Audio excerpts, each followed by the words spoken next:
Kembali lagi di tutorial DevOps dunia nyata. Oke, kita lanjutkan ke bahasan mengenai GCP Cloud Storage. Jadi secara sederhana, Google Cloud Storage adalah disk penyimpanan cloud. Digunakan untuk apa? Digunakan untuk menyimpan gambar, dokumen, video, dan lain-lain. Kalau teman-teman sudah familiar dengan AWS atau pernah dengar AWS begitu ya, maka Google Cloud Storage ini ekuivalen dengan AWS S3 atau AWS Simple Storage Service. Oke, mari kita berandai-andai. Di sini saya punya server website woles.com di mana ini diinstal di dalam VM atau Compute Engine atau di VPS begitu ya. Di VPS ini, katakanlah saya punya spek servernya 4 CPU, 8 GB RAM, dan 120 GB disk SSD. Di sini juga ada database begitu ya. Di website ini, saya punya fitur upload gambar misalkan. Nah, ketika saya punya gambar untuk di-upload, maka apa yang terjadi dengan gambar saya? Gambar saya ini tentu akan di-upload ke dalam server yang saya punya.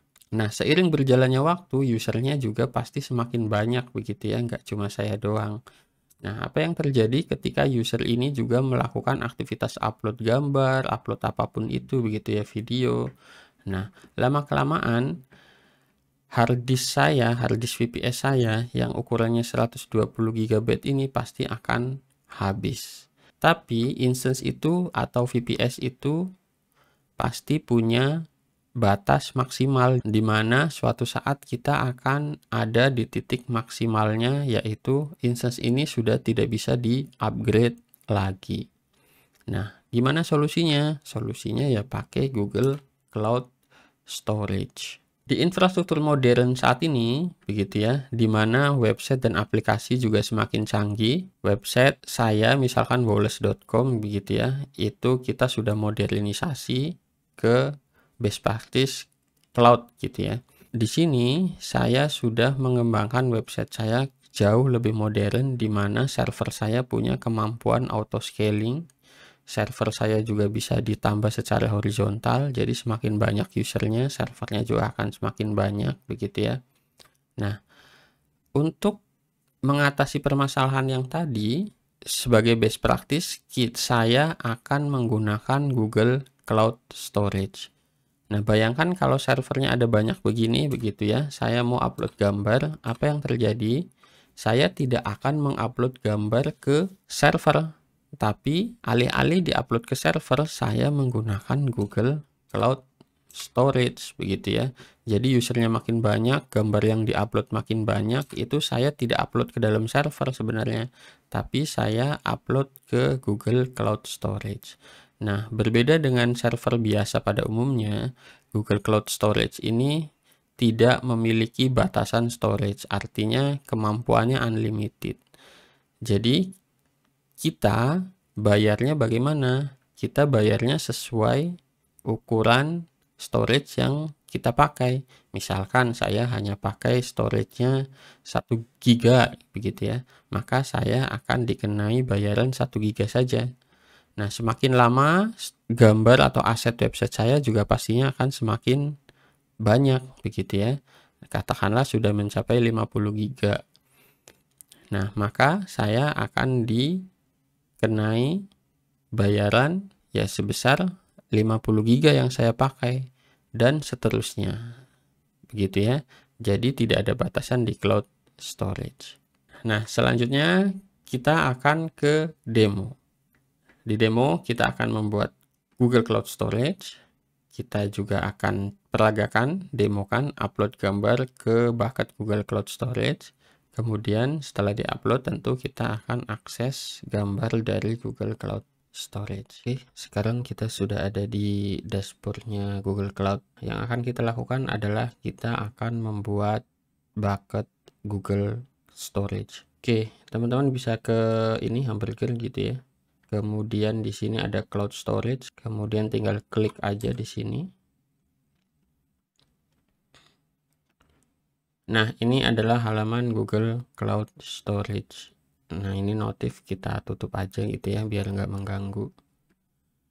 Kita akan create bucket ya teman-teman ya. Kita klik create. Oke, nama bucketnya kita pakai Wallace Asset, karena ini kita akan pakai untuk asetnya Wallace gitu ya. Klik continue aja. Nah, teman-teman bisa pilih multi region untuk di production gitu ya, tapi karena ini hanya untuk testing, jadi saya pilih yang paling rendah aja, yaitu di region, satu region aja. Kita akan tempatkan ini di Jakarta tentunya. Continue aja. Ini standar. Kemudian ini next aja, continue.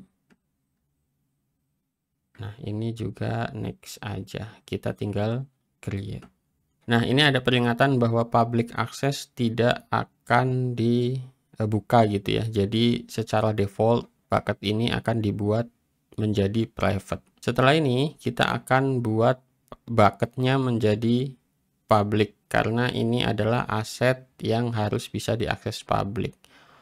Oke, ini di confirm aja. Ini udah jadi gitu ya, Wallace Asset. Kalau teman-teman ke homepage balik lagi, nah ini bucketnya udah jadi Wallace Asset. Oke, selanjutnya kita akan membuat bucket ini menjadi public, karena ini adalah tempat untuk menyimpan aset dari website kita yang harus bisa diakses oleh public. Nah, kita tinggal masuk aja ke bucketnya.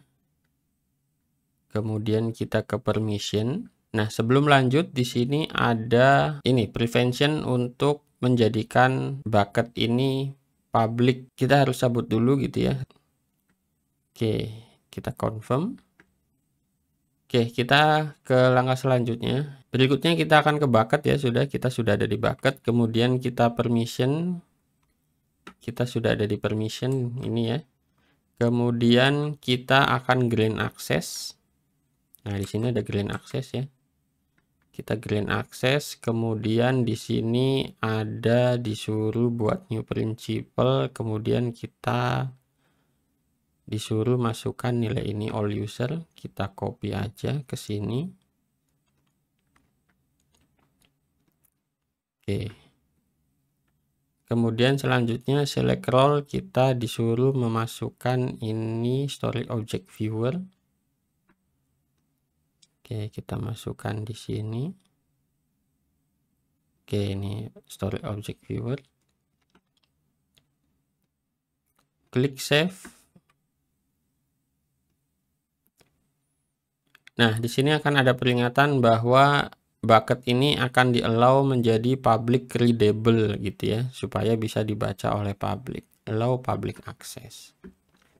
Oke, di sini akan muncul peringatan bahwa bucket Wallace Asset ini sekarang sudah menjadi public access. Kita kembali lagi. Berikutnya kita akan upload file ke dalam bucket yang sudah kita buat. Tapi sebelum kita bisa untuk upload ke dalam bucket yang kita sudah buat, kita perlu key. Key-nya nanti berupa JSON file begitu ya, yang akan kita taruh di dalam source code kita untuk memberikan akses supaya bisa upload ke dalam bucket ini. Tutorial membuat role itu sebenarnya sudah ada di sesi sebelumnya gitu ya, IAM role. Tapi kita akan coba buat lagi di sini gitu ya, biar teman-teman juga paham, sedikit paham. Nah, kita akan masuk ke bagian IAM dan admin di sini begitu ya. Kemudian kita masuk ke IAM. Berbeda dengan IAM role, di mana yang mengakses itu adalah orang, human begitu ya. Nah, yang akan kita buat ini adalah ini teman-teman, service account. Service account ini adalah yang akses bukan orang nantinya ya, tapi source code kita atau web app kita gitu ya, atau aplikasi kita, yang kemudian key-nya bisa dipakai oleh aplikasi kita. Langsung saja kita ke service account, kemudian kita buat create service account. Nah, di sini kita tinggal berikan nama aja. Deskripsinya bebas. Kita copy aja dari sini. Kita tinggal create and continue. Nah, di sini kita akan memberikan akses ke dalam bucket yang tadi kita buat. Jadi key ini nanti bisa digunakan untuk mengupload ke dalam bucket yang tadi kita buat. Tinggal kita pilih aja di sini cloud storage, kemudian kita pakai cloud storage admin. Bukan best practice sebenarnya cloud storage admin ini, tapi sesuaikan aja dengan kebutuhan aplikasi teman-teman gitu ya, bisa mengakses kemana aja. Jika perlu tambahan lagi selain ke storage, teman-teman bisa tambahkan di another role. Oke, kita langsung continue saja. Kita bisa done saja. Key-nya itu sudah bisa kita gunakan. Kita bisa masuk. Kemudian ke bagian keys, tinggal create new key. Kita pilih yang JSON begitu ya. Kita save aja. Key ini nantinya sudah siap digunakan. Kita sudah ada di source code web app-nya begitu ya. Nah, di skenario kali ini saya pakai dua source code. Yang pertama source code API dan yang kedua adalah source code front end. Source code API ini dia akan melakukan upload gambar ke Google Cloud Storage. Kemudian yang front end dia akan menampilkan gambar yang sudah kita upload. Saya sembunyikan dulu yang front end. Oke, di API ini kita sudah punya GCPK. Ini adalah JSON key yang sudah kita buat tadi begitu ya. Nah, ini saya rename supaya namanya lebih ringkas, lebih pendek begitu ya. Jadi saya rename dengan menggunakan gcpk.json. Perlu teman-teman ketahui bahwa gcpk.json ini itu bersifat private dan kredensial begitu ya. Jadi jangan sampai ini tersebar ke area publik. Dan best practice-nya ketika kita bekerja di repository gitu ya, gcpk.json ini kita harus masukkan juga ke dalam git ignore supaya dia tidak ikut ke upload ke GitHub atau Git repository. Oke, kita coba intip code-nya. Code sederhana saja, sebenarnya dia akan melakukan upload gambar docker.png. Nah, gambar docker.png ini gambarnya begitu ya. Setelah diupload, kemudian kita ke front end. Front end-nya ini dia akan menampilkan dari Google Cloud Storage yang sudah kita upload. Nah, ini adalah format URL-nya Google Cloud Storage ya teman-teman ya.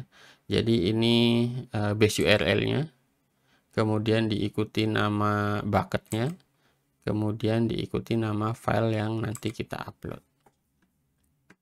Oke, ini kalau kita lihat, kita coba buka di browser begitu ya. Nah, bisa dilihat di sini ada gambar yang hilang, yaitu gambar Docker. Kita coba inspect. Nah, ini.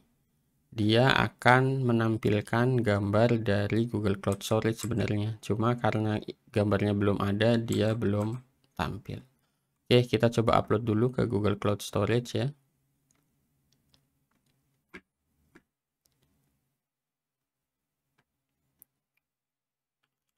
Oke, saya akan coba jalankan Node.js untuk upload Google Cloud Storage.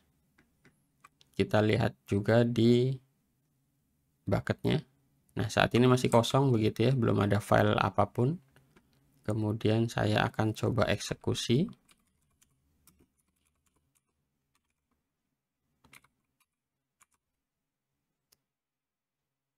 Saya eksekusi.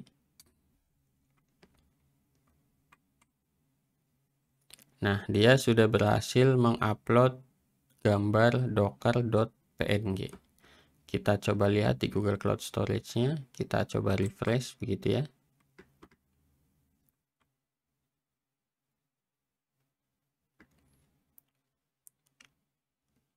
Nah, ini kalau kita lihat gambar docker.png-nya sudah ke-upload ke Google Cloud Storage. Nah, di sini ada public URL-nya sebagai informasi ya, teman-teman bisa cek di sini. Jadi teman-teman bisa copy URL, kemudian kalau teman-teman mau coba buka sendiri begitu ya, ini harusnya sudah bisa. Nah, ini formatnya. Coba kita enter. Nah, dia sudah ke-upload ke Google Cloud Storage. Artinya gambar ini sudah bisa dibuka. Begitu ya. Nah, ini nanti yang akan saya taruh di front end-nya si web app-nya. Begitu ya. Nah, coba kita buka lagi tadi front end-nya. Nah, yang ini begitu ya. Kita refresh. Nah, saat ini gambarnya sudah muncul karena kita sudah upload ke Google Cloud Storage. Oke, jadi begitu tutorial Google Cloud Storage. Kita akan lanjutkan lagi di tutorial selanjutnya.